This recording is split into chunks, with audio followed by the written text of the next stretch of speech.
તો સ્થાનિક સ્વરાજની ચૂંટણી માટે મતદાનની શરૂઆત થઈ ગઈ છે ત્યારે વિધાનસભા ઉપાધ્યક્ષ પૂર્ણેશ મોદીએ પણ મતદાન કર્યું છે। અડાજણ ગુજરાતી શાળા નંબર 88 માં મતદાન કર્યું છે। તેઓ પણ વહેલી સવારે મતદાન કરવા માટે પહોંચી ગયા હતા। પરિવાર સાથે પૂર્ણેશ મોદી ત્યાં પહોંચ્યા અને મતદાન કર્યું છે।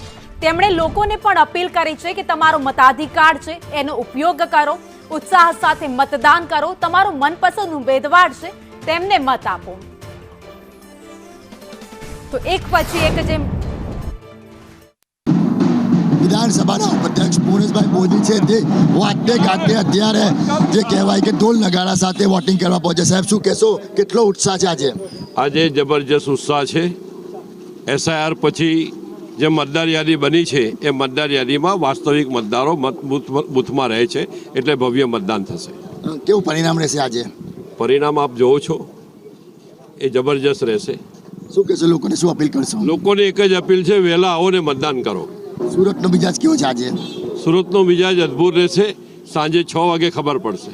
બિલકુલ સાંજે 6 વાગે ખબર પડશે। વાતે ગાતે વિધાનસભાના ઉપાધ્યક્ષ છે પૂર્ણેશભાઈ મોદી તે અત્યારે પોતાના સમર્થકો સાથે, વોટર સાથે મોટી સંખ્યામાં અત્યારે પહોંચી ગયા છે। કેમેરા પર્સન અજીત પટેલ સાથે મનીષ પરમાર, સંદેશ ન્યૂઝ, સુરત।